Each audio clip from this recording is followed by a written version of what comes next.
안녕하세요, 메슬로입니다.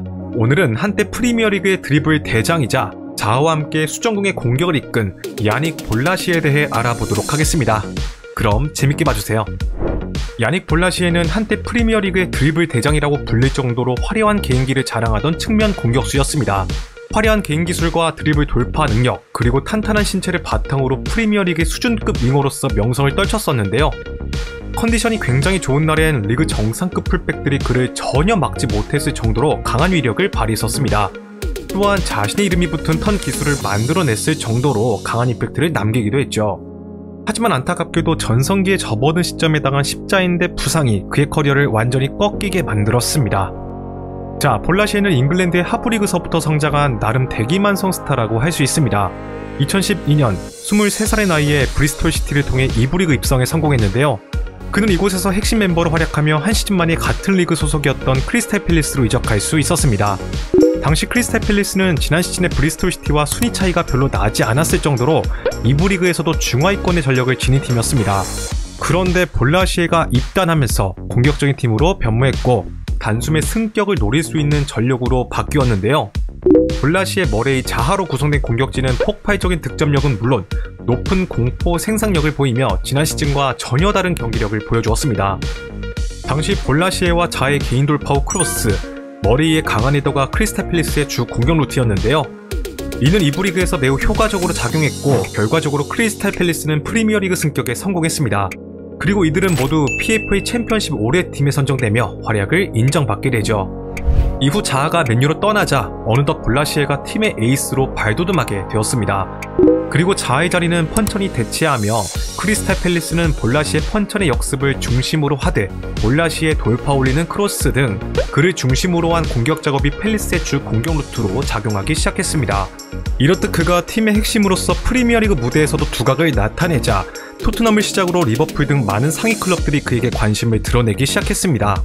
그리고 맞이한 14-15 시즌, 자아가 맨유에서 임대해오며 볼라시의 자아 날개 라인이 다시 부활하게 되었습니다. 볼라시에는 이 시즌에 썬더랜드와의 경기에서 11분 만에 해트트릭을 기록하는 엄청난 경기력을 보여주며 팀의 4연승을 이끌었습니다. 결과적으로 크리스탈 팰리스는 리그 10위라는 호성적을 기록했고 볼라시에는 리그 34경기 4골 11도움을 기록, 프리미어리그의 수준급 윙어로 자리매김했다는 호평을 받을 수 있었습니다. 또한 이 시즌에 볼라시에는 자신만의 시그니처 스킬인 볼라시의 턴을 선보이기도 했는데요. 이러한 임팩트들은 빅클럽들의 마음을 사로잡았고 실제로 많은 러브콜을 받았습니다. 그러자 크리스탈 팰리스 구단은 곧바로 그와 3년 6개월 계약 연장을 체결했습니다. 이후 구단은 볼라시의 주가가 계속해서 올라가자 그의 대체자로 타운샌드를 미리 영입해 놓는 등 슬슬 그를 매각할 제스처를 취하게 되는데요.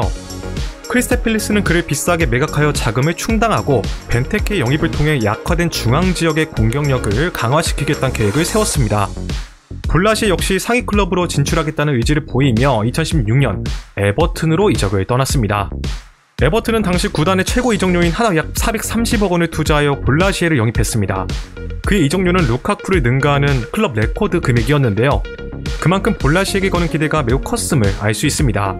팬들 또한 그동안에 그가 꾸준하게 보여준 퍼포먼스와 앞으로의 기대치를 감안한다면 그의 이적료는 저렴한 편이란 의견을 내놓았죠. 자, 에버튼은 지난 시즌 주로 오른쪽을 통해 공격 전개를 펼쳤었습니다. 좌측면에서 영향력이 적었기 때문에 왼쪽 측면 윙어인 볼라시에를 영입함으로써 공격 방향의 밸런스를 맞추고자 했는데요. 그렇게 시즌이 시작되었고 그는 주전 윙어로서 나쁘지 않은 경기력을 보여나갔습니다. 약간의 적응 기간이 필요해 보이긴 했지만 14라운드 맨유와의 경기 전까지 13경기에서 1골 4도움이란 준수한 기록을 세우고 있던 상황이었죠. 그런데 14라운드 맨유와의 경기에서 마샬과의 충돌로 십자인대가 파열되는 심각한 부상을 입고 말았습니다.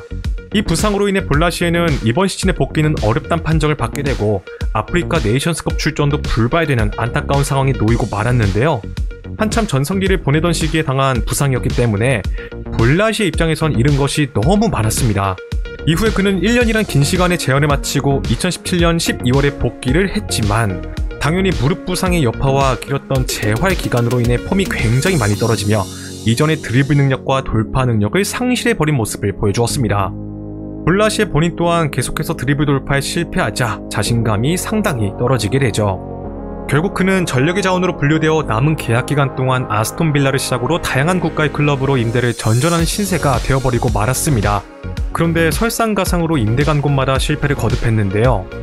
자, 그리고 긴 시간이 흘러 볼라시에는 에버튼을 완전히 떠나 튀르키예 리즈스포르로 이적했습니다. 22-23 시즌에 튀르키예 2부 리그에서 리그 26경기 17골 1도미라는 대활약을 펼치며 소속팀이 재승격하는데 1등 공신 역할을 하게 되는데요.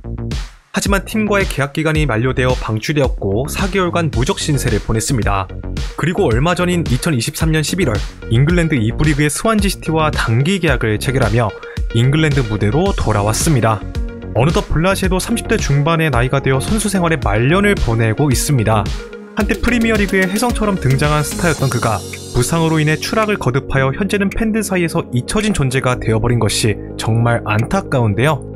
스완지에서 남은 계약 기간 동안 팀의 반등을 이끌어 잉글랜드에서 커리어를 계속 이어나갈 수 있길 바랍니다. 자, 볼라시에는 훗날 인터뷰에서 오늘날의 크리스탈 팰리스가 완성되는 데 있어서 본인이 한 역할에 대해 자랑스러움을 표출했습니다.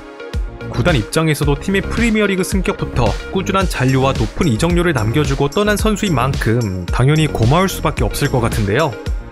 혹시 여러분들은 볼라시에 대해 어떤 인상을 가지고 계신가요? 댓글로 의견을 공유해주시면 정말 감사드리겠습니다. 자, 오늘의 영상은 여기까지입니다. 재밌게 보셨다면 좋아요와 구독을 부탁드리며 다음에는 더 재밌는 컨텐츠로 찾아뵙도록 하겠습니다. 감사합니다.